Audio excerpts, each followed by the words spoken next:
Right. I mean, that's an incredible statement, Amy, because really what they're saying is we can't afford to enforce the law because there's an economic crisis. That somehow, because there's an economic crisis, legality is a luxury that Congress can't afford. That is a very scary statement. But this is what I mean by this logic that you have to, the market, particularly a bear market, has the temperament of a ill-tempered 2-year-old. I mean, it throws temper tantrums whenever it doesn't get what it wants, whenever it is frightened. So it is really dangerous to pander to the tastes of the market in this period. It needs a little bit of tough love. That's what people have voted for. But there will be a temper tantrum if there is a clear message that the law is going to be followed. So we find out that there has been this backdoor, illegal tax break handed over to the banks. And by the way, Amy, this is an example, a classic example of what I call disaster capitalism, or the shock doctrine, right? Where the banks had been pushing for this tax break for many, many years. They weren't able to get it through during normal circumstances, but in a crisis, they push it through the back door when everybody is focused on, at the point that they pushed this through, which was September 30th, this was the worst of the economic crisis, and people were focused on the collapse of Lehman, and they were focused on the fact that they couldn't get the bailout legislation through. So nobody even noticed this until it was too late.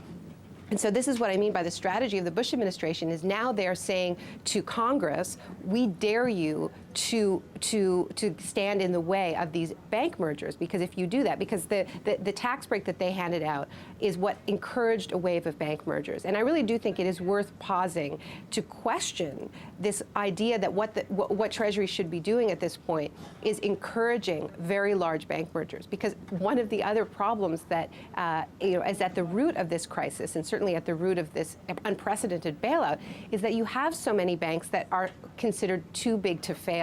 Right? So why is it that we are not questioning this solution, the so-called solution to the crisis, which is creating even bigger banks? Banks that will be once again be too big to fail. We're really heading to a future where there will be 3 or 4 large banks, all of them too big to fail, which means that if they take more and more risk, which nobody's asking them not to. It's important to understand that in exchange for this, the bailout money, the banks are not being told that they can't carry the incredible leverage rates that we saw, for instance, at Bear Stearns, 33-1. They aren't being told that they can't invest in these high-risk, complex financial instruments. They can still do whatever they want, but now they're even bigger, which means that if they get themselves into trouble again, they will be bailed out again. So why is it that the government is cutting their taxes to encourage these mergers? The Democrats are saying, well, we can't do anything now because if we do, we will gum up these deals. So I think we should question all of it. Across the board, I think the assumptions are faulty. Naomi Klein, we have to break, but we're going to come back to this discussion. I also want to talk to you about your piece in the Rolling Stone, the bailout profiteers. And after that, we'll be joined by a former CIA analyst and the president of the Center for Constitutional Rights to talk about President-elect Obama's transition team when it comes to intelligence. Deeply involved in the whole issue of the politicization of intelligence in the lead up to war and in justifying the renditions. This is Democracy Now!, democracynow.org, The War and Peace Report. We'll be back with Naomi Klein in a minute.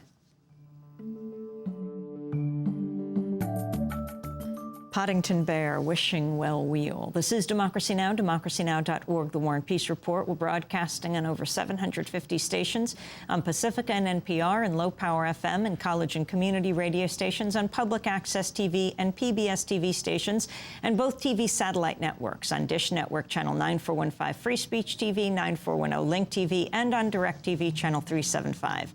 And we're video and audio podcasting at democracynow.org. Our headlines are also available in Spanish in audio form for any radio station to take us over 200R, and in transcript form on our website. We're also broadcasting across Canada on community radio stations, where Naomi Klein is in Canada, in Toronto, the award-winning journalist, syndicated columnist, author of the bestseller The Shock Doctrine, The Rise of Disaster Capitalism. Her last piece in The Nation is called In Praise of a Rocky Transition, and the piece before that is in Rolling Stone. It's called The Bailout Profiteers. Naomi Klein, lay them out.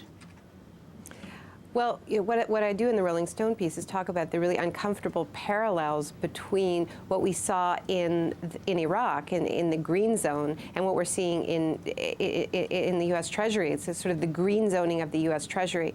If we think about the way the Bush administration handled the occupation of Iraq, the working assumption was that everything that could be privatized, everything that could be outsourced would be outsourced, and it has been very much a corporate war, as you well know. But at the same time, the handing out of the contracts in the early days was done very, very quickly because, of course, there was this manufactured emergency that we all know was based on lies in retrospect. But that was used, that state of emergency was used to justify no bid contracts, to justify the fact that there was very little oversight of the contractors. And we're seeing all of this repeat now, but just on such a massive scale, such a larger scale. First of all, when Henry Paulson and Neil Kashkari, his deputy, announced the $700 billion bailout, they also announced that they would be outsourcing all of the work. They've handed out the work to many of the banks and Wall Street law firms that really created the crisis in the first place. But in the same way, there's also been very little competition for these contracts. They were handed out very quickly, and at the same time, as we were discussing earlier, there's very little oversight over the process. So just to give you one example that I discussed in the Rolling Stone piece, there's the general contractor, the really big contracting. It's kind of the Halliburton of Treasury contracts. Went to the Bank of New York Mellon. Bank of New York Mellon, by the way, is one of the 9 banks that got the equity deals, the cash injections in exchange for equity. They are also very deep in this derivatives mess themselves, but they have been hired to handle a huge part of the bailout. So what I argue in the piece is that we actually have it backwards. It's not the banks that have been partially nationalized. It's Treasury that has been partially privatized by the very banks that created the crisis in the first place. One of the things that's really extraordinary about the Bank of New York Mellon contract is that unlike the Halliburton contract or the Bechtel contract or the Blackwater contract, we actually don't know how much it's worth. It's quite extraordinary. It's redacted. The part of the contract that would tell taxpayers how much of their money is being given to this bank and how they're calculating the payment for Bank of New York Mellon is all blacked out. I was reassured by Treasury 3 weeks ago that they would be disclosing that information within days. They still haven't disclosed it. Another contract that I look into in the Rolling Stone piece is for the first law firm that received a contract to advise Treasury on the equity deals, on those key equity deals that we've now found out are such bad deals, the ones that didn't get it in writing that the banks were supposed to start lending, the ones that only got 5% dividends for U.S. taxpayers when Britain got 12%. Well, the bank that got the law firm that got the contract to advise Treasury is called Simpson Thacher Bartlett. This is a Wall Street heavy hitter firm. They've negotiated some of the largest bank mergers in recent years. And what we discovered in researching this piece is that Simpson Thacher had represented 7 of the 9 banks that received the equity deals that they were advising Treasury on.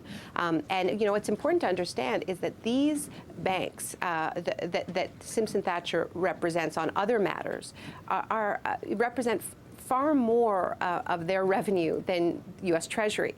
So what I am arguing is that they are in a very large conflict of interest because they really are a banker's law firm, not a public interest law firm.